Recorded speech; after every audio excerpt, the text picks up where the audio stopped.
Ciao amici e benvenuti alle Cinque Terre. So on the desk behind me here we have Lego Idea Set 21359, the Italian Riviera, and in this video we'll be taking a real detailed first-hand look at this based on my personal experiences being in the area that inspired this very set. So in 2017, as part of a study abroad trip, our little journey across Italy took us to the Cinque Terre, 5 villages connected by rail and by sea. We stayed in Monterosso al Mare, did a very lengthy hike through the 5 villages, visiting the other towns of Vernazza, Cornelia, Manarola, and Rio Maggiore. This set appears to be most closest attached to either Vernazza or Manarola. And if you watch one of the videos, I believe the on-site, Lego on-site content, which I recommend checking out, is pretty cool. The creators of that channel built this set over in Rio Maggiore. While there are elements that definitely do look taken directly from Rio Maggiore, such as the reddish-orange building, I still think Vernazza holds a strong case for being the inspiration behind the set.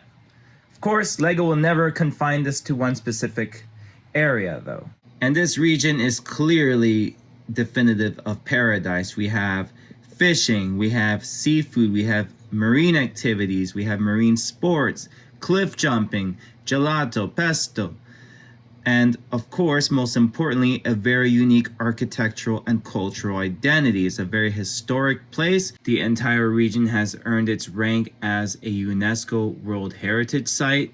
And this identity is most likely what prompted the original Lego Ideas designer Alex Sahli from Portland, Oregon to capture this vibe with his original fan submission. Allora, I will show the entire speed building process of both the Italian Riviera as well as the GWP, the Italian Market Van.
And here are the 11 minifigs that are combined for the Italian Riviera set and the gift with purchase, the Italian Market Van. They all have different personas, different profiles. Some look like tourists, and I could argue that some definitely look like locals, especially the two on the front left or front right over here. The van is a very nice little GWP, contains a lemon tree, I believe, on a pot here, a couple of hardware accessories, toolkit, and the vehicle itself, which is like a classic 4-wide, 6-wide hybrid. Some nice pieces. Personally, I will probably repurpose this for something else.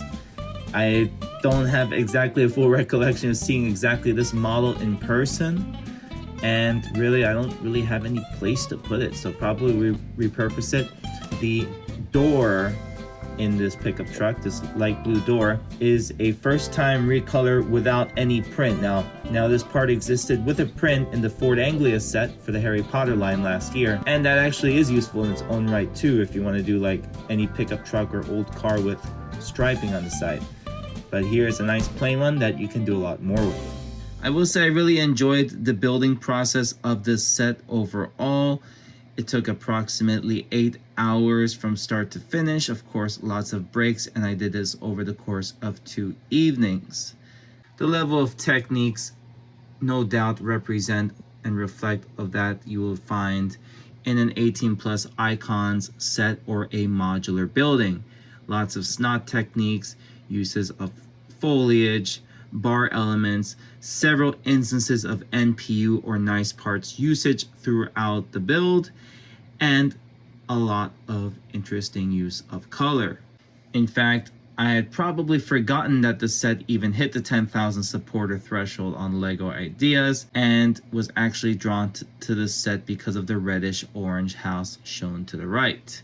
This was what popped most when the announcement was made by the LEGO design team.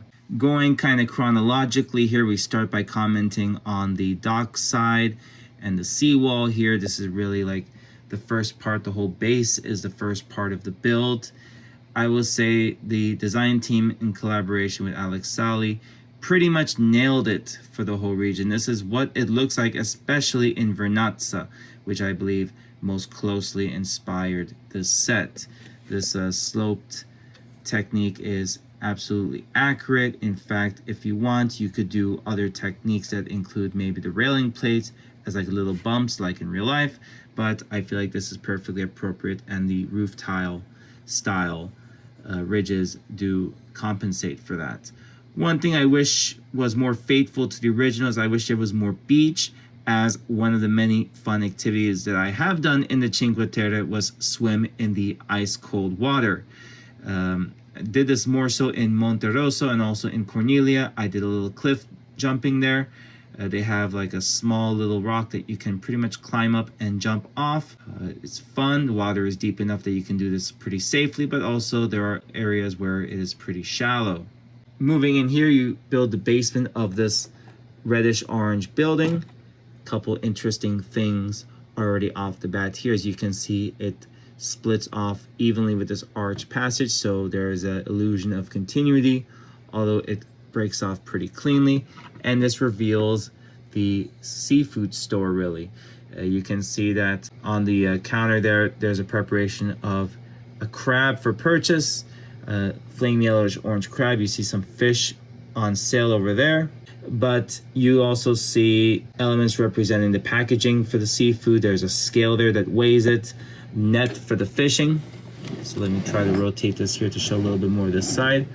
A sink to wash the fish, and some tools to cut the fish to shape.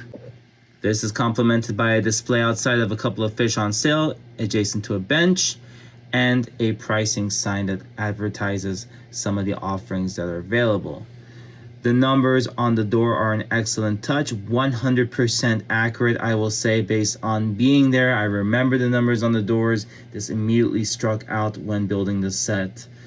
Seeing those very vividly reminded me of my time in pretty much all of Italy. The coolest NPU for this phase of the build is the use of these spear guns as stair handrails. And a nice treat, there are extras of both of these railing elements. So this is very nifty if you wish to add to this entire scene. There is a very repetitive cobblestone style technique for the walkways and really the pathways and really narrow alleyways. There are roads of varying widths and also varying accessibility for vehicles. Some roads can take maybe one lane of traffic, some are completely closed to vehicular traffic. Like in Vernazza, I know that there are pretty much pedestrian friendly roads there. But one detail that really got my attention is the water fountain there. This spout will technically just non-stop distribute like the local water supply. This is potable water, acqua potabile, that you can take. I have photos of myself hiking the Cinque Terre with a giant 1-liter bottle, always refilled it with water from these sources. It is perfectly safe to drink, and that's what Rome is also known for with the aqueducts and whatnot. One of the coolest techniques throughout this early stage of the build is the rock texturing that is done in very non-traditional angles. I love the snot work. I love this variation here. It really changes the game quite a bit when dealing with this rock style landscaping. Very nice to use slopes and smaller bricks as opposed to burps and lerps. We want to use some nice techniques, and this is definitely more impressive than being lazy and using a burp. If I remember correctly, the sequence of building the Italian Riviera set continues with the rest of the reddish orange building. The second floor has a, or should I say first floor, has a very vivid kitchen. They're cutting some basil here. There are some wine bottles. They are making pesto. It is worth noting that pesto is a very locally based and sourced food there, particularly native to this Genoa Ligurian region here in Italy. Over here it says July 9th. Not sure what the exact significance of this is. Maybe it's the designer's birthday. Maybe it's the date that this hit 10,000 supporters. I know that this set was announced mid-July. Maybe it was announced on the 9th, but that would be pretty coincidental, especially since stickers come before the announcement.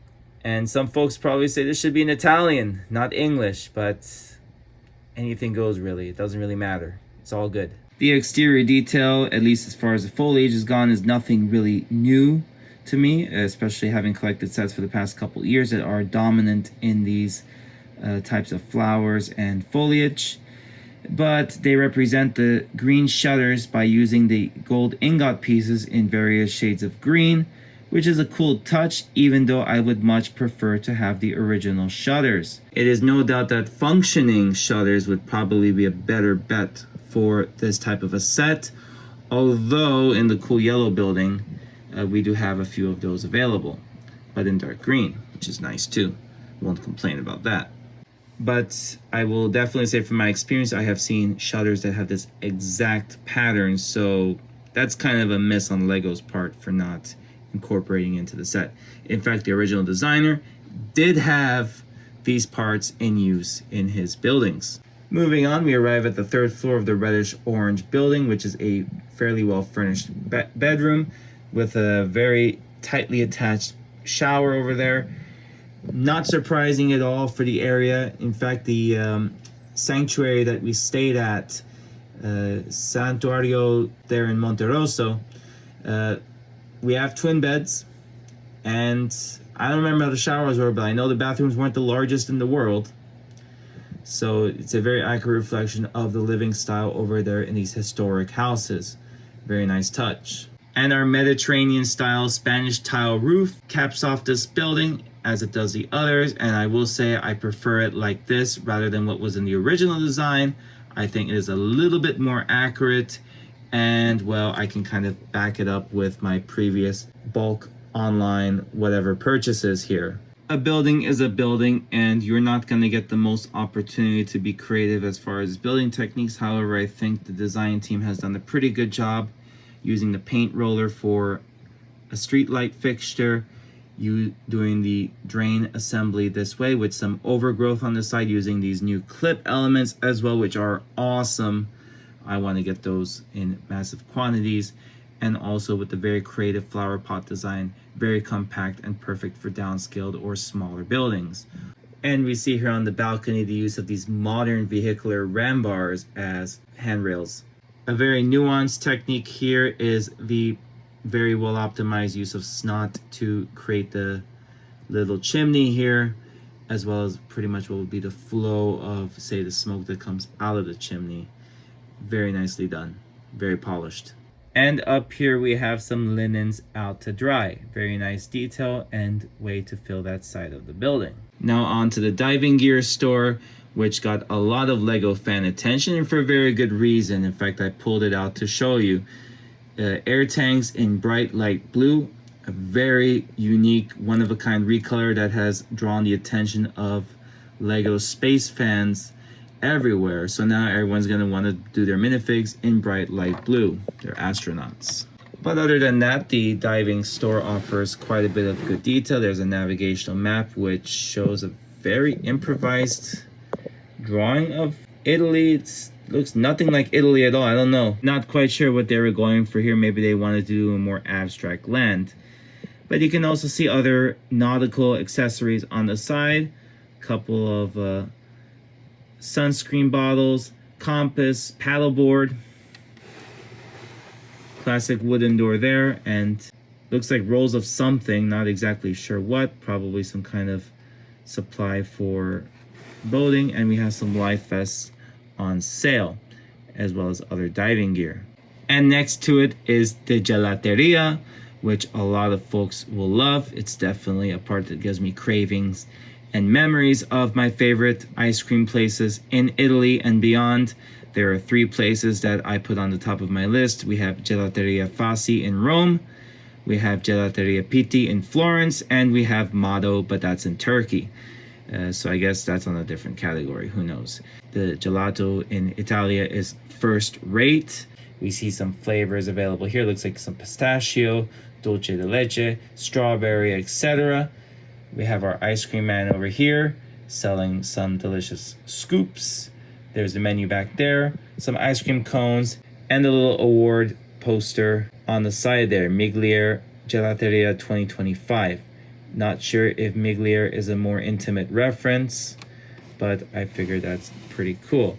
Should be one of the 3 places I mentioned though, maybe. I don't know. Some napkins over there. Didn't think of that for a napkin box. Of course, you do not want to make a mess eating your ice cream. Looks like a freezer over there, very miniature freezer that actually does not open. And yeah, some ice cream spilled from the bowl back there. So let's just put it back here. And I'm not sure what that is back there. Maybe it's a trash can.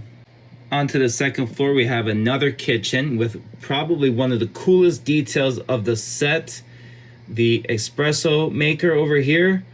Probably one of the most clever uses of all the relevant parts. Glad that they offer this now, especially getting that cupcake thing in gray. Very nice. I probably will make multiples of this, especially for my cafeterias, Cuban cafeterias that I build for the Miami scenery. Cabinetry over here using the ingots as drawers. And some more glassware and kitchen accessories as well. Small oven, static refrigerator, and a couple glasses up top over there. What does get very interesting is the compactness of this, however, because in the same room as the kitchen over here, we have yet another bedroom with yet another twin bed.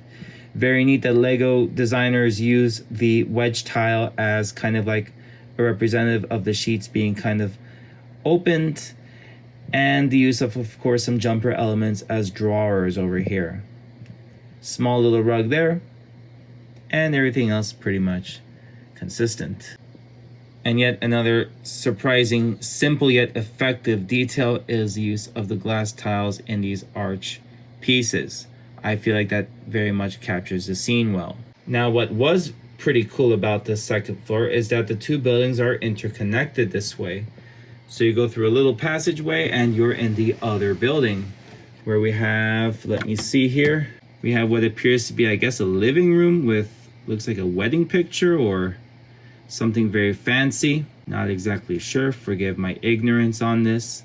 A nice flower vase over there. And we come outside to some more cool details. Small little flower pot, some nice NPU of spoons and other elements for the railing. And even though it's a sticker, we have this nice, very European style table. In fact, I have the same tablecloth at home. Very nice touch and perfect for the landscape over here. The Spanish tile roof comes on pretty gently. It does not really stick to anything here. It just pops off and pops back in. Though these 1x6 slopes act as a nice guide rail for these. And the pattern is pretty similar, even though I'd actually prefer them like this with only one stud in between as opposed to two. These do a better job capturing that Mediterranean roof vibe. And not surprisingly, very reflective of pretty much all of Europe and all of Italy. We have some extra accessories and antennas really lining the ceilings over here. Exterior details and signage are consistent with the reddish orange building that we discussed earlier. It was nice that the design team kept with the original design's use of the mud guards as sort of a miniature awning element over here. So all these different colored accents, masonry bricks, round bricks with like open notches, etc. Very typical and reflective of the region. A lot of the buildings have their paint fading or completely faded out, like an epidermis being torn out. Some of it actually reveals a gray under base for the concrete. So design team and Alex did a very good job representing this in both phases of this design. The texture adds a lot to what would otherwise be a plain ensemble of bricks. Here's another look at the back of the building, including the very nice touch and humor of having this crab hold a chocolate ice cream. It seems like the marine life over there in Italia is very addicted to gelato as well. At the very end of this set's build, you will build this nice boat with a line that you can actually hook up to the docks like so, and comes with the minifig as well, and a couple of relevant details, small little engine, and something that really keeps this very timeless. I like it. I like the use of aqua, though some folks do complain that aqua is not the best color to use for this type of scenario. Allora, so now that I showed the whole interior and exterior details of the set, now we get to approach our review from a more technical aspect, so pointing out some of the unique features of the set from a parts collector perspective or whatnot. The color trio of reddish orange, light nougat, and cool yellow is quite reflective of the region. Original design did a similar setup, I believe used more tan instead of nougat, and for sure used coral instead of reddish orange. Some LEGO fans probably took issue with switching it to the very vibrant reddish orange, but I didn't. That's one of the reasons why I got this set. And it's actually nice to have a massive quantity of these, pretty much the first time that this is available as far as basic brick, as opposed to the Bluey sets that came out earlier this year. We get a number of 1x6, 1x3, and 1x2 bricks, as well as an assortment of plates and tiles to enjoy while building this set. There are also some elements in light nougat which have either rare or first time appearances, such as those arches, as well as the 1x6 slopes that I showed earlier, pop off the roof to show them again, and some 1x12 plates that are located inside the building. In cool yellow, we also get a few other elements like 1x6 brick, small sampling of those, and the same very steady slope element as shown here. Other than the dark green doors and all of the different colored ingots, I would say the rest of the part selection is actually pretty typical. And well, if the set were priced a little bit lower, would serve as a decent parts pack. LEGO fans definitely don't like the inclusion of multiple stickers, and while I'm kind of a take it or leave it type of guy with respect to stickers, I actually did not like my experience with them in this set as well, because in a couple of instances, because of the placement of some of the signage here, I made a few mistakes and had to reapply the stickers. So the gelato sign for sure suffers from number one, a slightly crooked placement, which at the end of the day is kind of okay, but it might have a little bit of a wrinkle from me ripping out the sticker because I had it wrong by 90 degrees, and that you have to get it right. And here, this diving store sign was also incorrectly placed before being situated at that angle. It would have been nice if these would be printed, but I understand this might be a little bit more niche.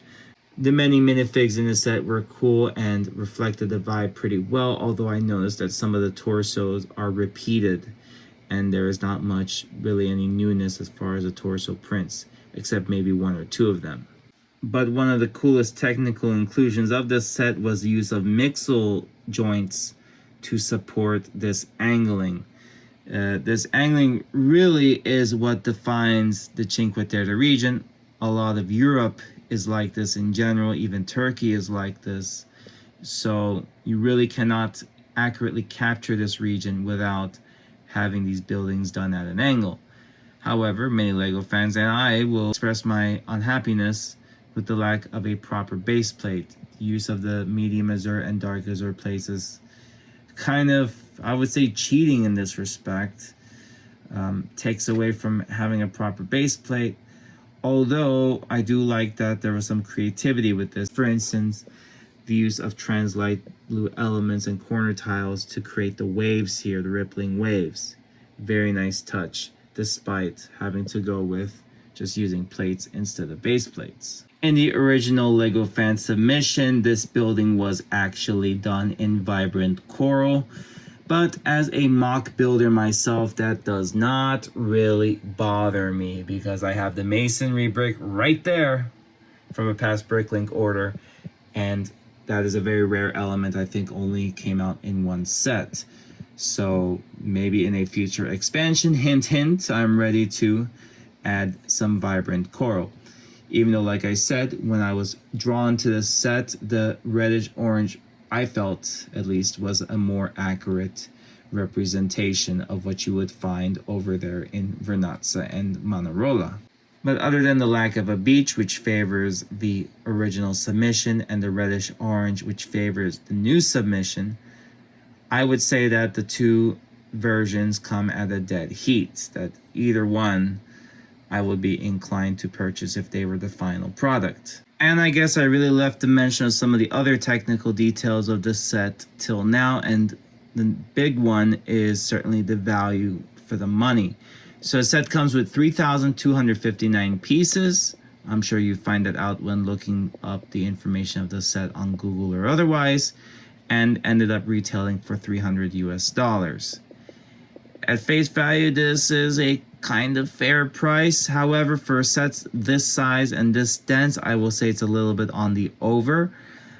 I do feel that maybe it is about $40 to $50 overpriced, but unfortunately this has been the trend with a lot of LEGO sets, and I do suspect it is independent of any trade regulations that say the United States has been imposing. I do believe LEGO is kind of doing this on their own because of the obvious reason that they know there is a demand for this and that people are willing to pay higher prices for this product.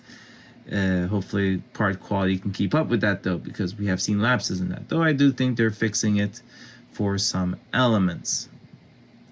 But yeah, it's like I was a little bit challenged by the pricing of the set. I did not feel it was worth the full money, especially as you get a lot of small pieces and ingots. So I challenge you, go online, Lego Pick-a-Brick, Bricklink, find me the price of these ingots and kind of tell me and demonstrate to me that you agree with this, because there are a lot of parts that I feel do not merit like a 10-cent per piece average that end up factoring into this average calculation. The corner tiles might also be one of those. We have 1x2 round plates. We have other small bits that just end up getting sucked into this average. I was definitely taken by the idea that we'll get all these different recolors, this boat in light aqua, and really some of the larger elements that make the base of this set kind of heals things, but not completely, and not to the level that you would expect. This is about the size of a modular building. Modular buildings are $70 cheaper, and just like this, are not an IP derivative. I can understand if this is licensed like a Star Wars set or a Marvel set. Marvel probably would make more sense to be at this price. I mean, even the most recent Marvel building that came out ended up being quite pricey. These are just some of the challenges we're having. Hopefully Lego gets better with this, and I know the cure is vote with our wallets. Sometimes you do have to splurge and enjoy it. It might be just too good to pass up, and this I feel is one of those sets that are, and I guess it's just a personal attachment too. It's like I can argue I was the target audience, having been to the Cinque Terre region, having ridden the trains around there as a big train buff. Oh, that's definitely one of the perks of the region. And it would be nice, wink wink, to have a Trenitalia model done in the future. But yeah, that's just the main challenge, and this is widespread. But I think we can probably speak stronger about this, especially with themes like Star Wars, which have a much worse price to piece ratio. But it is a fun set. I really enjoy building this. It looks absolutely great. It's like a masterpiece. You are not only paying for the steak, but also for the sizzle. And with the sizzle, you do get some decent value here. It's a very well researched and well thought out set. Probably the most slam dunk of a Lego ideas or icon set out there. And what I will say is that because of the region, and because there are other builders, and there are builders like me that want to add to this set does not come short at all of inviting expansion potential. And there are just going to be many ways that we can expand upon this. And one of the things we have to address is that, well, when you're in the Cinque Terre, you're not going to end up with a stub end like this. There is going to be continuity in the back. It's not going to end in the stairs. I know Lego did that for like a complete look, but there is going to be some continuation, maybe. Other buildings, maybe I get to use those coral masonry bricks. Maybe I'll use another color. Maybe I'll use some extra stock. Maybe I'll get another copy of this if it ever hits a discount. Maybe it should one day. You never know. And that's where I do the call to action to subscribe to Tolga City, where I will showcase more of these styled buildings and what I do in the future. Gotta leave that little air of curiosity, right? Anyhow, I think that's pretty much it for discussing and reviewing this set. It's just a very fun building, nice displayability, and I mean, I wouldn't say playability, but storytelling potential, because this is a more mature audience set. This is not a Lego City set with action features, but it is like a mature, classic town, modular building-esque set that I think will go great on layouts and will really inspire a whole new wave of Lego City building. And congratulations to the young kid, Alex Sahli. I believe he's 20 this year. He designed this successfully at the age of, 18 he submitted this. So amazing accomplishment. The instruction book says he's studying computer science, and I hope he has many successes going forward. This is definitely a set that I have no regrets buying into. But yes, I do recommend that at least Lego cool it with the pricing of sets like this going forward. It is just too much, and may limit our buyings. May just buy that one or two now instead of buying multiples. So let me hear from you. What are your thoughts on this set? Do you think it is worth it? Do you think I'm wrong to say that this is a little overpriced? Do you have any plans for these buildings? Do you have any plans to add to these buildings? Do you plan to modify these buildings? Many, many possibilities.